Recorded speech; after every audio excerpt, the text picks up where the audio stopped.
Muy buenas tardes, queridos hermanos. Un placer volver a vernos un jueves más aquí a través de este medio. Y como ya hiciéramos la semana pasada, vamos a continuar hoy con el estudio que hemos empezado en Primera de Tesalonicenses. Y antes de continuar con nuestro estudio, vamos a poner este tiempo en las manos del Señor en oración. Padre nuestro que estás en los cielos, te damos las gracias porque una tarde más tú nos permites compartir de tu palabra, Señor. Ahora te rogamos, Padre, que quites todo estorbo de nuestros pensamientos, todo estorbo que pueda impedirnos tener y disfrutar de este tiempo de comunión, Señor, y especialmente el poder abrir tu palabra y que tú a través de ella nos sigas revelando tu verdad, Dios mío. Padre, no nos dejes caer en tentación, líbranos del mal y sobre todo ayúdanos, Señor, a vivir en obediencia a tu santa y bendita palabra por amor de tu nombre, para darte a ti toda honra, toda gloria y toda alabanza, Dios mío. Y también, Señor, para que por medio de ella tú sigas edificando nuestras vidas y haciéndonos crecer cada día más y más conforme a la imagen de nuestro Señor y Salvador, Cristo Jesús. Es en su nombre que te damos las gracias y te lo pedimos. Amén, Señor. Pues como decimos, queridos hermanos, estamos haciendo un estudio de esta primera carta de Tesalonicenses, carta que escribe el apóstol Pablo a estos hermanos nuestros.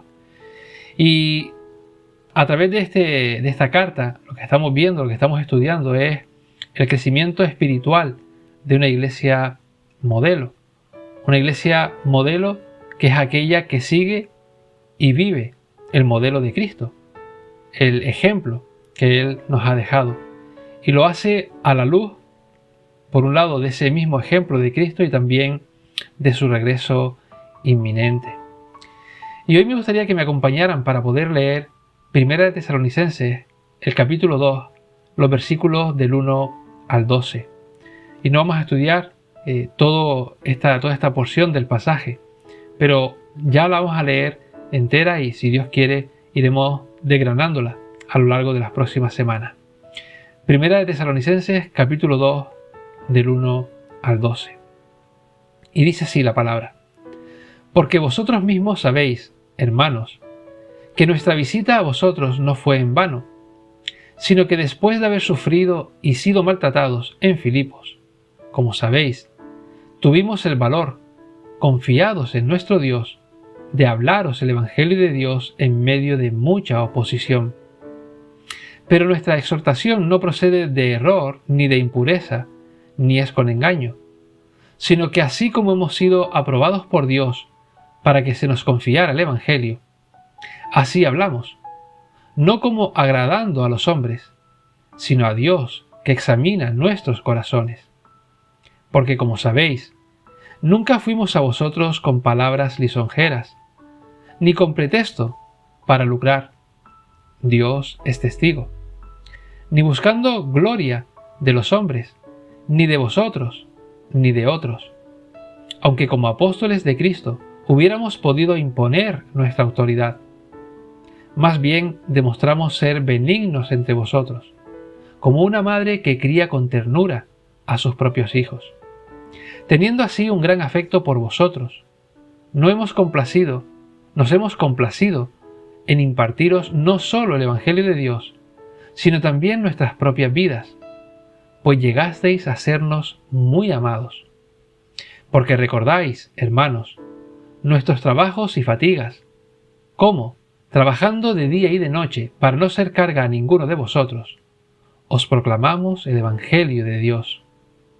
Vosotros sois testigos, y también Dios, de cuán santa, justa e irreprensiblemente nos comportamos con vosotros los creyentes, así como sabéis de qué manera os exhortábamos, alentábamos e implorábamos a cada uno de vosotros, como un padre lo haría con sus propios hijos, para que anduvierais como es digno del Dios que os ha llamado a su reino y a su gloria.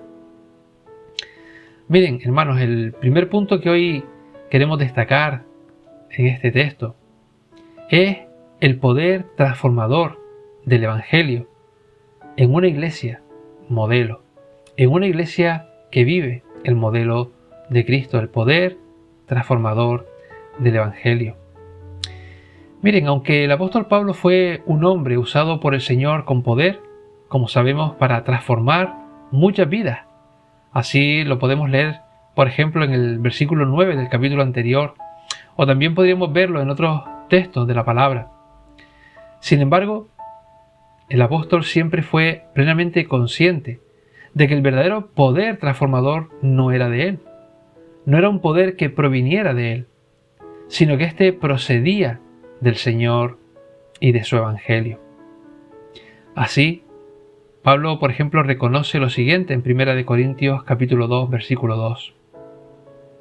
Pues nada me propuse saber entre vosotros, excepto a Jesucristo y este crucificado. Y luego podemos leer más adelante en 2 Corintios capítulo 2, versículos del 15 al 17, que Pablo también declara: porque fragante aroma de Cristo somos para Dios entre los que se salvan y entre los que se pierden.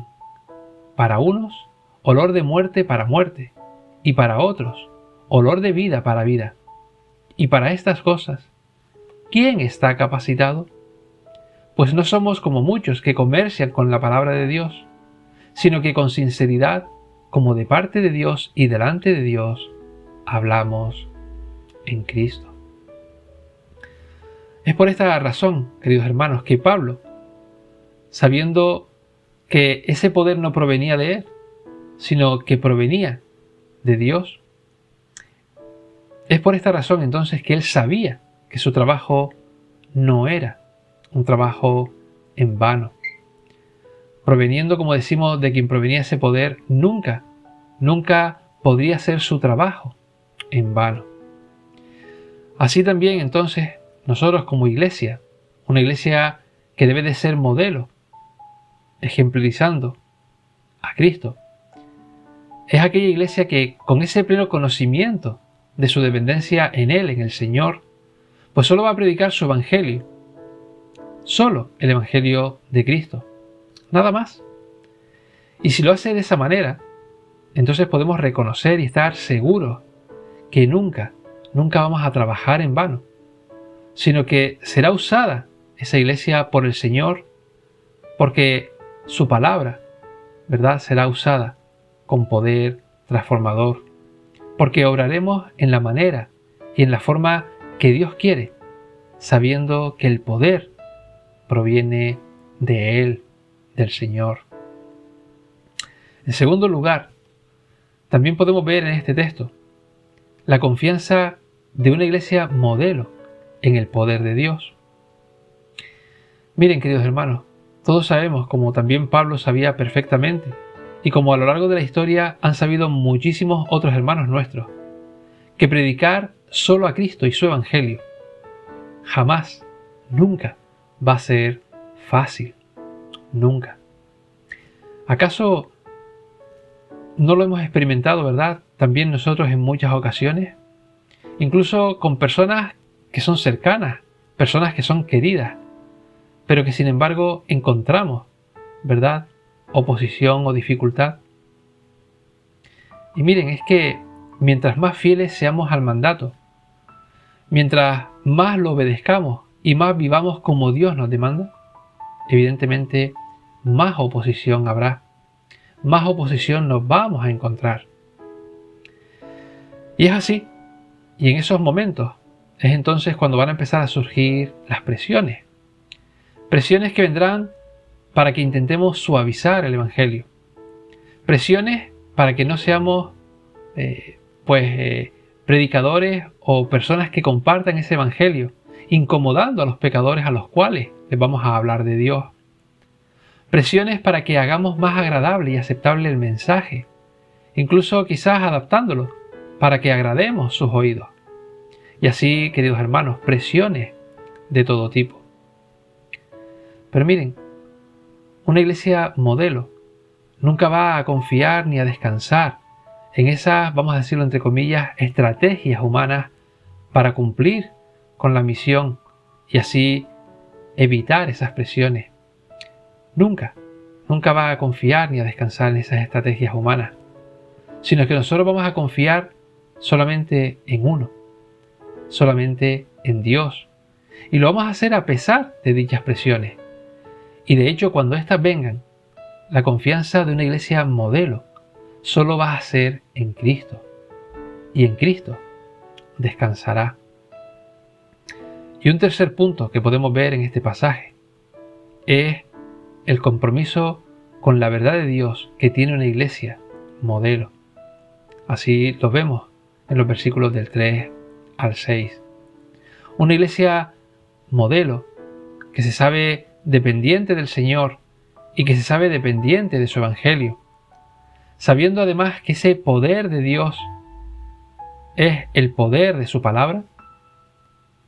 Una iglesia modelo que es plenamente consciente también del costo tan alto demandado, pero que sin embargo tiene su confianza depositada única y exclusivamente en Cristo. Pues esa iglesia siempre tendrá un único compromiso. ¿Y saben cuál es? Pues ese compromiso es la verdad acerca de Cristo y la verdad acerca de su obra mediante su Evangelio. Y miren, esa iglesia mantendrá, cueste lo que cueste, su compromiso. Cueste lo que cueste, ni más ni menos. ¿Por qué? Porque descansará en la verdad de Dios. Su compromiso siempre será la verdad de Dios.